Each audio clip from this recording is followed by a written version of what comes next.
Bonjour, il nous vient de la Loire, de Saint-Étienne. Son dernier roman se passe dans le milieu de Lyon, avec un cadavre retrouvé au parc de Miribel-Jonage, même plus d'un cadavre puisque c'est un monceau de cadavres qui sont concernés. Il est donc du coin et son intrigue va nous faire circuler aux alentours de Brignais, Mornan, Givors, etc. C'est Florent Marotta. Florent Marotta, nous sommes ravis de vous accueillir. Vous êtes souvent décrit comme un ancien parachutiste qui a fait un parcours dans la police judiciaire et désormais qui se consacre à l'écriture. Est-ce que vous pensez que cette façon de vous caractériser vous convient ? Alors bonjour et merci de m'avoir invité. Alors belle présentation, effectivement. On a commencé par les morceaux de cadavres. Donc bon. C'est un choix. C'est un choix. Un choix orienté qui en dit déjà long. Ah, c'est très bien. Non, c'est tout à fait le début du livre. Bah oui, cette description me convient bien parce que de toute façon c'est ma carrière. Hein, donc j'aurais fait 16 ans dans l'armée en tout. Donc effectivement 8 ans en parachutiste à Carcassonne. Et puis 8 ans en gendarmerie, donc où j'ai fini officier de police judiciaire, effectivement, à faire des enquêtes de police judiciaire. Voilà. Alors moi, j'ai découvert moins de cadavres que mes personnages dans les romans, mais c'est l'idée, quoi. C'est l'idée, donc 8 ans, et 8 ans d'écriture derrière, ou bien ça a chevauché? Là, ça fait une dizaine d'années que vous écrivez. Alors non, moi, plus que j'écris de manière régulière, on va dire 10. Maintenant que j'écris, ma première histoire remonte à... j'ai dû commencer à l'écrire en 97, il me semble, donc ça remonte maintenant.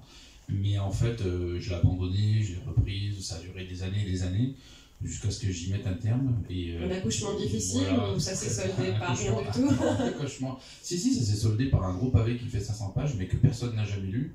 Et que, pour la bonne et simple raison qu'à chaque fois que je le relis, moi, je me dis qu'en fait, il n'est pas lisible. En fait, voilà, c'est une œuvre de jeunesse, on va dire, que je me suis lancé en écriture, j'ai voulu faire ça. Voilà. Bon, ça a donné ce que ça a donné, je le garde parce que j'ai une tendresse particulière pour ce roman, parce que c'est mon premier, mais il ne sera jamais édité, évidemment. Et puis derrière, je me suis mis à en écrire d'autres, pareil, par intermittence, en alternant des grosses périodes où j'écrivais, puis d'autres encore plus longues où je faisais presque rien. Et puis un jour, après la parution de Projeté, je me suis vraiment mis à écrire de manière très régulière, jusqu'à en arriver là, avec Voyage au bout de l'enfer. Oui, ça doit faire maintenant une dizaine d'années où j'écris vraiment, pas tous les jours, mais au moins toutes les semaines. Puis maintenant quasiment tous les jours. D'accord. Oui, c'est quasiment une parution par an. Et Projeté, du coup, c'est 2012, c'est ça? Projeté, ça doit être 2012. Parce qu'après, il y a L'échiquier en 2014, Le visage de Satan en 2015, puis de la fantaisie. Enfin, on reviendra sur toute la production. Oui, c'est ça, 2012 à peu près, Projeté. Pratiquement 10 ans. Ça correspond à la période où je venais quitter Paris, donc pour la période ça se passe à Paris, c'est ça. Hein. Oui, ça se passe à Le Paris. héros s'appelle Eric, il sort d'une école qui forme à de l'informatique. Epita, je ne sais pas si l'école existe oui, elle existe vraiment. toujours, ça s'appelle Epitech maintenant. C'est une école pour l'informatique et les technologies avancées, ça s'appelait à l'époque. C'est une grosse école d'ingénieurs à Paris. D'accord, il est cataphile, il descend dans les catacombes, il mène l'enquête, ça fait un peu aventure. Et il espionne une secte pour un projet... Bilderberg? Oui, le projet Bilderberg, oui, effectivement. En fait, c'est pas vraiment une secte, mais disons qu'on appelle plus ça une société secrète. Hein. C'est les puissants de ce monde qui se réunissent et on dit qu'en sous-main, en fait, ils dirigent le monde derrière tout ça. Donc ça existe vraiment. Là, c'est pas une pure invention complotiste, hein, ça existe vraiment. Eux-mêmes, tous ceux qui y ont participé l'ont avoué. Bon, ils minimisent ce qui s'y dit à l'intérieur. D'ailleurs, on ne sait pas vraiment ce qui se dit dedans. Mais moi, il m'a suffi que de ça pour essayer pour partir derrière. Pour partir sur de la fiction et avoir le goût d'essayer de démanteler quelque chose tout en explorant les bas-fonds, les catacombes. Vous connaissez les catacombes? Non, alors moi je connais pas vraiment. J'ai habité à Paris donc 5 ans. J'ai des amis qui y sont descendus. Moi je n'y suis jamais allé, hein, vraiment. Mais c'est un regret un peu, oui. C'est vrai que j'aurais bien aimé aller y faire un tour. Non, c'est un acte manqué, je ne l'ai pas fait à l'époque. Tout n'est pas joué, mais il est encore possible de visiter normalement, celle de Paris. C'est ça le problème. On peut descendre dans la partie catacombe qui est ouverte au public et qui est visitable. La partie qui n'est pas ouverte au public, normalement, elle est interdite. Normalement. Normalement. Sur Lyon, il y a les arêtes de poissons. Oui. Ah, je connais bien. Ouais, on connaît certains qui y connaissent. Ouais. Donc il y a moyen de visiter et de parcourir les catacombes. Donc tout a commencé avec ce projet et déjà cet attrait pour les sociétés secrètes, les complots. Ça se retrouve dans la production, qui serait, si je le résume, dirigée en 2 catégories. Il y a toute la branche qui fait un peu thriller polar et toute la branche un petit peu plus fantasy. Mais même dans le thriller polar, finalement, il y a souvent cette idée qu'on a des croyances ésotériques, on a cette envie d'essayer d'en savoir plus et d'agir et d'avoir la puissance pour soi. Et on retrouve ça dans Satan, notamment ce désir d'aboutir aux grandes œuvres. L'œuvre revient souvent dans vos romans. Ouais, alors oui, non, mais c'est tout simplement parce que c'est pourvoyeur de bonnes histoires. Moi, je trouve, enfin, disons que le populaire, comme ça, ou toutes les croyances populaires, en fait, il y a moyen de faire de... Moi, je pense qu'il y a vraiment moyen, en creusant, de faire de bonnes histoires. Ça parle en plus à tout le monde, souvent. Et ce que moi, j'essaie de faire, parce qu'on parlait tout à l'heure du complot projeté, par exemple, c'est que j'adore qu'en fait... alors moi, je suis pas du tout... Enfin, j'estime que je suis pas du tout complotiste, mais j'adore les théories du complot parce que c'est tellement farfelu qu'il y a toujours moyen de faire des trucs complètement délirants dedans.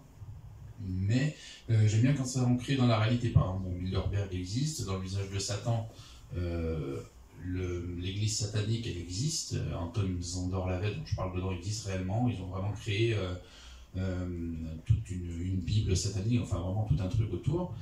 Et dans tout, pareil dans l'échiquier d'Howard Gray, avec ces personnages qui manipulent l'actualité pour plus ou moins faire voter dans le sens qu'on veut. Bon, on s'éloigne pas trop de la réalité non plus, même si moi je l'exagère bien volontiers et que j'invente des choses qui ne sont pas vraies et je brode autour de ça, mais je pars toujours sur un noyau de vérité. Et puis derrière, j'espère que ça va faire réfléchir les gens. C'est-à-dire qu'en fait, ils vont se dire, oui, par exemple, dans Projeté, je parle du projet des ondes à haute fréquence. Bon, bah tout ça, ça existe. La fameuse base existe aussi. Tout ce que moi je fais faire un personnage derrière, évidemment, c'est totalement inventé, mais ça permet aux gens de poursuivre la lecture derrière et d'aller se renseigner, notamment par exemple dans le Voyage au bout de l'enfer, là, le dernier. Il y a vraiment beaucoup de matière et on peut aller vérifier que tout ce que je raconte dans le livre, hormis le délire de l'antagoniste, on va dire, et bien, hormis ça, tout le reste est vérifiable et tout le reste est vrai, quoi. Donc ça permet aux gens de se rendre compte qu'en fait il y a une réalité qu'ils ne connaissent pas forcément. Et puis ils peuvent aller se faire leur idée eux-mêmes derrière. Se documenter, lire, apprendre, etc. Poursuivre l'écriture après. C'est un bon vivier pour avoir des pistes et que chacun s'approprie finalement ses réflexions et se pose la question où est le complot, où sont les limites en fait de ce qui questionne la société. Il y a beaucoup de questionnements et il y a un pouvoir donné peut-être au livre.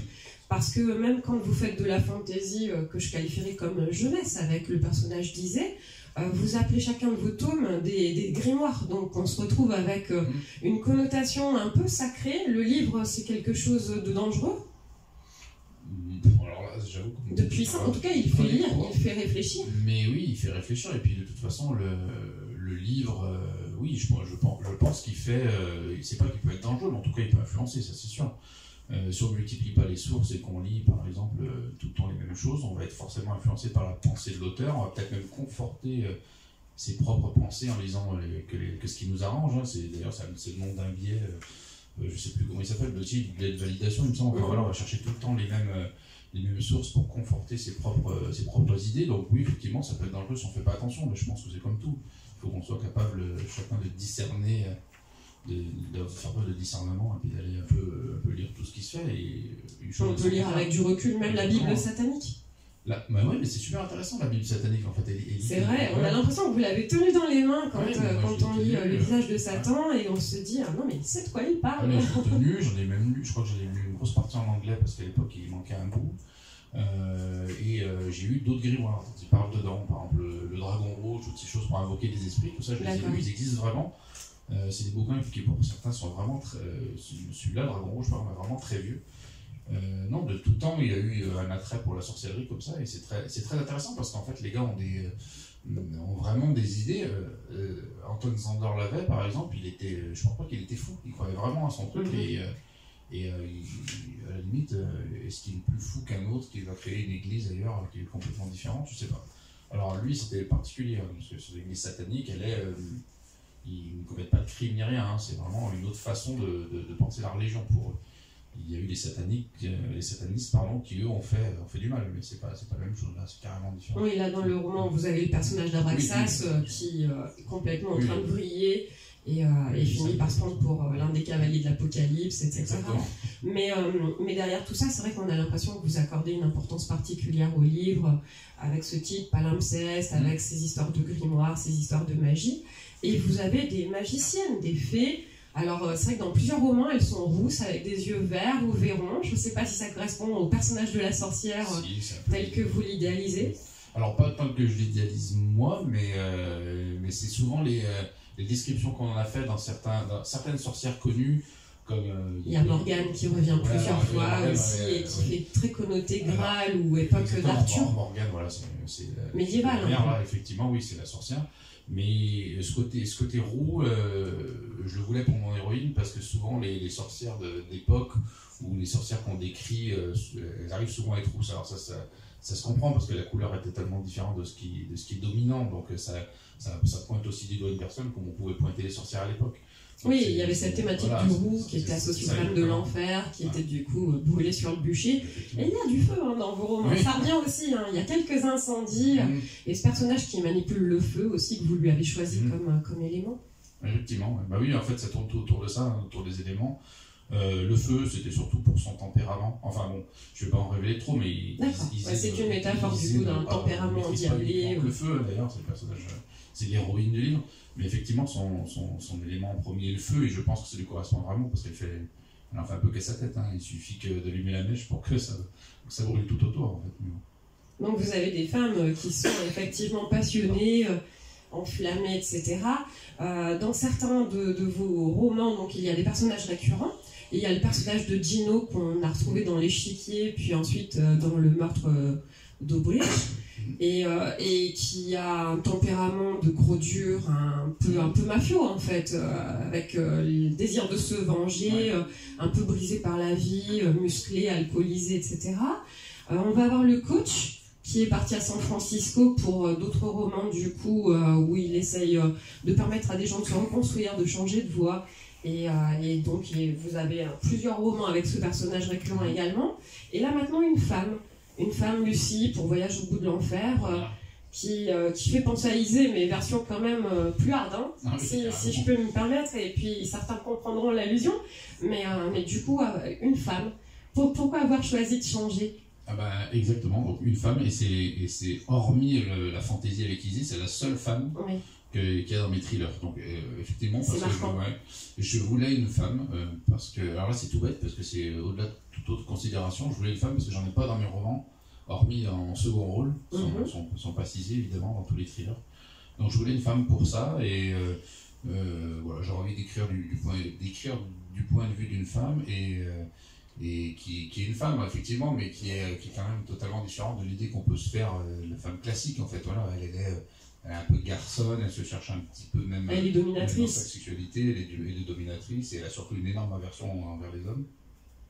Elle a fait l'armée, et ça aussi c'était un détail sur lequel il m'intéressait de savoir s'il y avait un rapport avec ce que vous aviez connu à l'armée, la place d'une femme à l'armée. Est-ce que c'est vraiment compliqué ? Alors, ce qui est très drôle, c'est qu'en fait, moi, dans le régiment dans lequel j'étais, il n'y avait pas de femmes. Il n'y en avait pas du tout. Un régiment parachutiste, il n'y en avait pas. Maintenant, je sais qu'il y en a. Et j'avoue, je ne veux pas savoir comment ça se passe avec elle.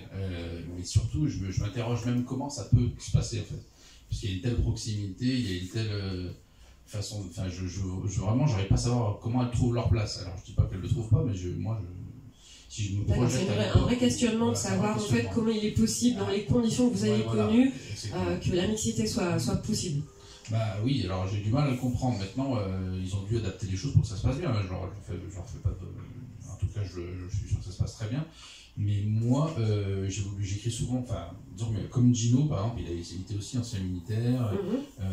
Il vous ressemblait davantage, d'une certaine manière. Oui, voilà, exactement. Et j'aime bien écrire sur un domaine que je connais. Je me dis, à l'armée, je voulais que mon père... Alors, tous mes personnages, j'adore quand ils ont des faiblesses. C'est normal. Ils ont des failles. Il faut qu'ils aient des failles. Et une sorte de traumatisme souvent lié à la perte d'un enfant ou à la perte d'un proche.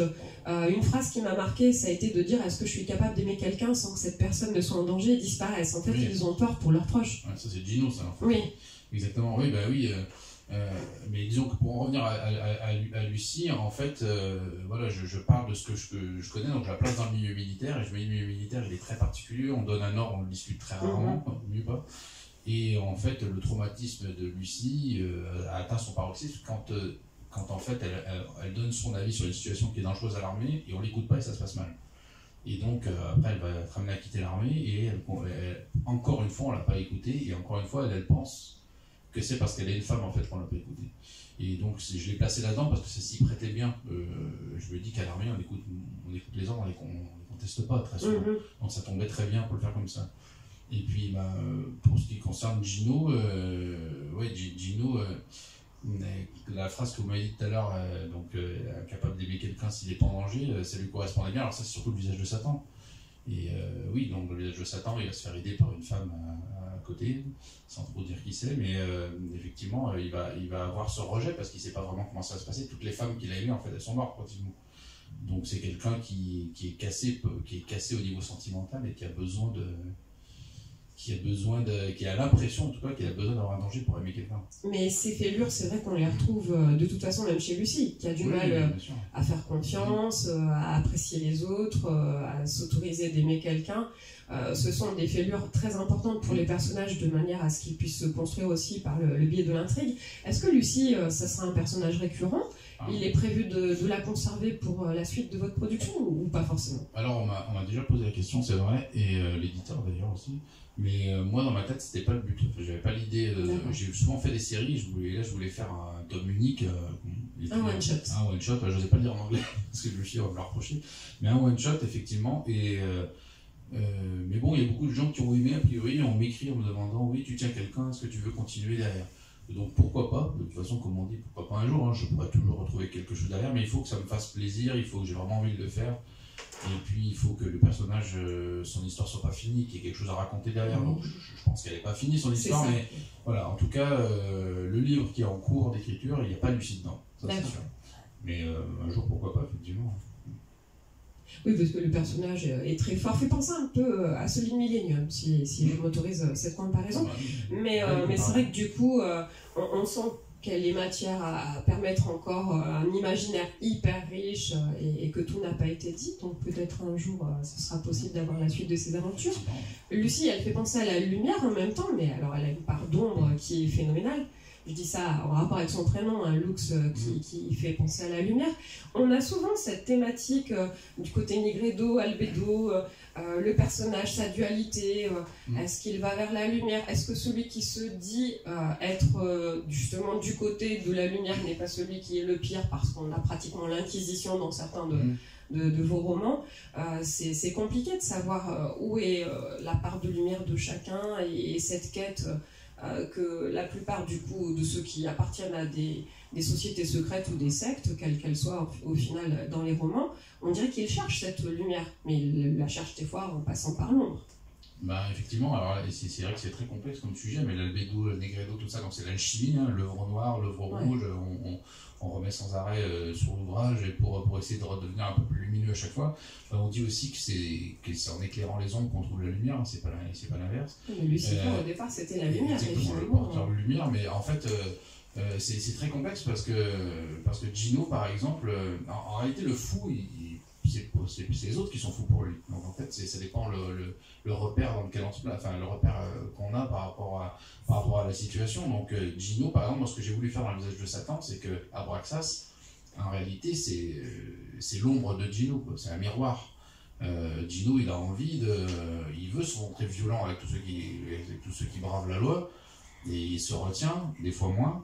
Et Abraxas, lui, il est tout ce que Gino aimerait être en fait. Et donc est-ce que c'est bien de laisser des gens survivre au courant de la justice à la limite, ou est-ce que c'est bien de leur ôter la vie? On se pose tous la question. Heureusement qu'il y a la justice pour être froide en fait et pour faire ça à notre place, parce que sinon on devait rendre la justice sur quelque chose qui nous touche vraiment. Après ça devient des justiciers. On serait vraiment, et ça serait un vrai problème si chacun agissait en son âme et conscience, avec du coup ses failles et son vécu. C'est vrai que certains se retiennent en se disant non, je ne peux pas devenir comme eux, mais on a quand même un peu l'impression de l'antéchrist parfois au détour d'un roman et notamment avec des sacrifices et cette idée, alors oui, on peut pousser la logique jusqu'au bout de dire on lui ôte la vie, c'est lui rendre service, etc. Mais ça ne serait pas la logique justement de l'assassin. Et jusqu'où faut-il aller et où s'arrêter, c'est quand même un sujet préoccupant. C'est pour ça que je pose la question et je me souviens que dans les ombres d'Auckland avec le coach, une des questions qui était posée en entrée du roman, en tout cas en teaser, c'était si vous aviez votre pire ennemi au bout du canon, est-ce que vous le tueriez ou pas, quoi.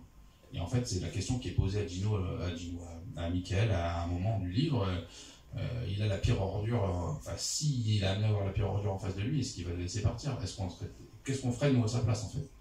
Si moi, il arrivait du mal à quelqu'un que j'aime vraiment et que je tenais cette personne qui lui a fait du mal, si c'était moi qui avais le pistolet entre les mains, est-ce que je serais capable de le rendre la justice ou est-ce que je me ferais justice moi-même en fait? Et donc, tout mène à ce moment-là dans le roman, par exemple, et c'est ce que j'essaie de faire à peu près dans tous, parce que j'aime beaucoup ce côté de la dualité entre l'ombre et la lumière, et puis la part de chacun. On est tous, je pense qu'on a tous une part de... Les degrés d'ombre, de manière à ne pas forcément choisir de tuer. Moi, je pense que celui qui occulte sa part d'ombre parce qu'il dit qu'il n'en a pas, il se trompe en fait. Et alors moi je suis loin d'être parfait, on est d'accord, mais son ombre, si on ne l'accepte pas, on s'en sort pas. On peut pas. Je pense qu'on peut pas l'occulter, c'est impossible. Ça, c'est le conseil que vous donneriez en fait. Il faut vivre avec son ombre, il faut accepter son côté obscur. Ça fait un peu Dexter, mais. Mais bon, lui. Bon, si on tue, au moins choisissons de tuer les personnes qui le méritaient. Si on ne la reconnaît pas, son ombre, comment on peut faire pour la combattre, par exemple, ou même l'accepter, c'est impossible. Donc c'est vrai que moi, j'ai pas de conseil à donner à beaucoup de monde, hein, mais oui, j'ai été forcément amené à étudier et à lire les trucs ésotériques, l'alchimie, toutes ces choses-là quand j'ai écrit ces bouquins, et j'ai vu je me suis rendu compte que... C'est une quête de lumière alors ou une quête de ténèbres? La quête de lumière, elle passe par l'illumination de ses propres ténèbres en fait. Et donc il y en a qui vont partir du côté obscur, si j'ose dire, et qui vont y succomber, et puis d'autres qui vont arriver à les appréhender, à les cajoler, quoi, et puis à faire en sorte qu'il y ait que la lumière qui ressort, quoi.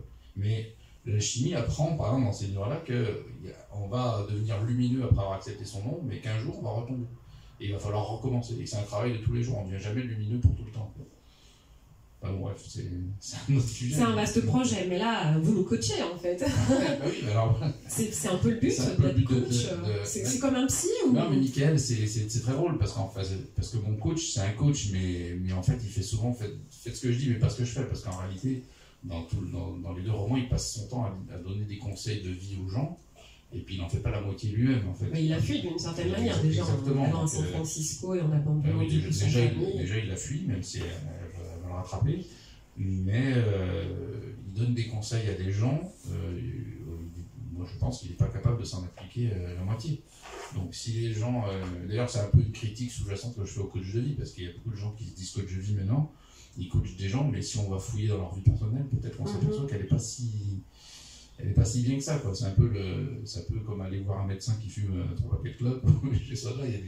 Je pense qu'il faut bien choisir ses coachs de vie aussi. Les conseils ne sont pas mauvais pour autant, mais il est difficile de les suivre du coup. Mais du coup, s'il ne suit pas ses propres conseils, est-ce que c'est parce qu'il ne marche pas? Ou alors est-ce qu'il a un business rentable et qu'il ne veut pas s'en séparer, même s'il s'est aperçu que ça ne marchait pas? Bon, enfin, je pose toutes ces questions dedans. Alors ça, c'est des questions secondaires. Hein. Oui, mais c'est des sujets qui vous intéressent. Le personnage, il est comme ça, en fait. Il est un peu ambigu, comme tous les autres, même si c'est plus léger quand même chez Michael Bellanger. C'est un peu un mec d'autrefois aussi. Il joue sur son côté un peu misogyne. Il est bon. Mais oui, c'est l'idée du coaching. J'ai trouvé ça rigolo de prendre un coach qui en fait a plein de problèmes en réalité. Mais c'est amusant également. Et puis, comme vous disiez, vous écrivez sur ce que vous connaissez aussi. Donc, ce sont peut-être des comportements, des interrogations qui correspondent à quelqu'un 40 ans qui se pose des questions sur sa vie, qui essaye d'affronter ses démons personnels. Inconsciemment même peut-être. Inconsciemment, etc. Alors là, du coup, tous ceux qui nous écoutent vont se dire, par rapport à Voyage au bout de l'enfer, jusqu'où est-il allé dans ce qu'il connaît, parce que certaines scènes décrites montre quand même que vous connaissez bien le milieu parisien. Oui, c'est de la fiction. C'est de la fiction, Non, mais... la police lyonnaise. Non, mais oui, le milieu parisien. Et l'enquête, c'est vrai, je le disais en introduction, tourne quand même autour de chez nous, avec notamment le cinéma de Brigné, un médecin qui habite Mornan, Saint-Bonnet-le-Château. Saint-Bonnet-le-Château, des choses dans la Loire, avec cette idée d'avoir souvent une maison secondaire un petit peu retirée du monde. Ça vit en ville, et puis une maison secondaire, même le coach a une espèce de chalet sur le bord d'un lac. Vous êtes plutôt ville, vous êtes plutôt campagne, vous aimez bien les deux? Ça, c'est mon grand drame, en fait, parce que j'aime bien les deux, mais j'aimerais avoir ce qu'a le coach, par exemple. Alors, c'est pas possible, c'est pas trop possible. Ça rentre pas dans le budget. Ouais, ça rentre pas dans financièrement, c'est pas possible. Mais oui, c'est les côtés que j'aime bien, puis il y a ce côté... disons qu'il y a la façade qui présente un peu, le côté coach en ville, un peu bling-bling, on va dire, et puis il y a le côté... du gars qui est en dehors de son travail, qui est chez lui, qui a sa retraite en fait à lui, et qui lui permet d'être un peu plus lui-même en dehors des caméras ou du paraître dans la grande ville en fait.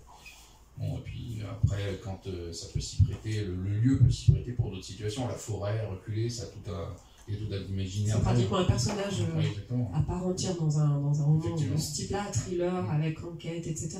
Mais c'est très local, on a l'impression de reconnaître plein d'endroits qu'on connaît, ou de pouvoir croiser les personnages au détour du chemin. C'est moins parisien. C'était volontaire que ça se passe à Lyon? Oui, alors oui, c'était volontaire, mais alors moi je voulais que ça se passe dans le coin, effectivement. Et puis l'histoire, pour tout vous dire, l'histoire a commencé quand je suis allé visiter la collégiale à Saint-Bonnet-le-Château. Là-bas, il y a une crypte avec des scènes de la Bible qui sont peintes. Et il y avait toute une voûte qui est peinte avec les signes du zodiaque, ça fait penser à Zodiac, la musique, etc. Et du coup, moi je me suis renseigné sur ce que ça représentait. Et puis j'ai été emmené sur la musique des sphères, tout l'ésotérisme autour du son primordial de l'univers, etc. Et de fil en aiguille, je savais que j'allais faire une intrigue là-dessus. Et comme il y avait la collégiale qui représentait un super lieu, et je me suis dit, il faudra tout prix que je m'en serve parce que c'est à côté. Et donc voilà, du coup je l'ai placé là. Ça aurait été plus compliqué de faire des allers-retours entre Paris et Saint-Bonnet-le-Château. Au moins là on est dans la région, et puis ça s'y prêtait très bien. Et la région est très riche, hein. En plus, mais donc tout est parti finalement d'une visite, d'une source d'inspiration par rapport à notre patrimoine, et l'intrigue s'est greffée là-dessus. Exactement. Donc c'est une Parisienne qui descend sur Lyon et qui va mener l'enquête finalement dans toute la périphérie. Exactement, ouais, une enquête un petit peu particulière, puisque sans trop raconter, on peut dire qu'il manque... On a trouvé donc plein de cadavres, c'était dans le parc de Miribel-Jonage, en rapport avec un effondrement de terrain. Et puis vous dites qu'il manque des morceaux de cadavres. Il manque des morceaux de cadavres, des os particulièrement. Et de fil en aiguille, il va falloir qu'elle remonte la piste et puis savoir pourquoi le tueur prélève des os. Donc qu'est-ce qu'il veut faire derrière. Et on va remonter donc la piste d'une organisation un petit peu sectaire qui existe, dont vous apprendrez l'existence dans le livre si vous ne la connaissez pas, et vous saurez qu'elle essaime un peu partout dans tous les domaines de la société, et tout ce qui est raconté dedans est vrai. Et moi je suis toujours surpris à tel point, je suis vraiment surpris qu'on n'en parle pas plus, en fait, alors que tout le monde la connaît. À la fin du roman, je pense que l'un des domaines, quel que soit le domaine qu'il touche, je pense qu'il y en a au moins un qui vous parlera. Et il y a des chances que ça encourage du coup le lecteur à chercher des informations, se documenter sur la question, etc. Effectivement, j'aimerais bien que le lecteur poursuive sa lecture en allant sur Internet et en se faisant son avis lui-même, parce que le sujet est vaste et en même temps il est intéressant. Donc je pense que c'est bien de connaître un peu les choses comme ça qui nous entourent et qui des fois influencent notre quotidien, en fait, sans savoir.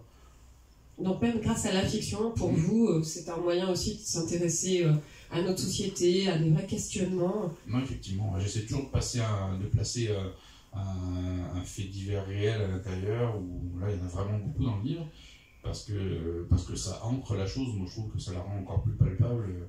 Celui qui, derrière, va aller sur Internet se rendre compte que ça existe, et peut-être qu'il va se dire, tiens, en fait, c'est pas juste de la fiction, il y a quelque chose à creuser derrière. D'accord. Et du coup, vous quittez un petit peu toute la branche de fiction qui pouvait être de l'anticipation, de la fantaisie, où on ne retrouvait pas notre quotidien. Vous êtes désormais ancré complètement dans ce réel-là. Oui, de toute façon, pour tous les thrillers, c'est le cas, hein, je pense.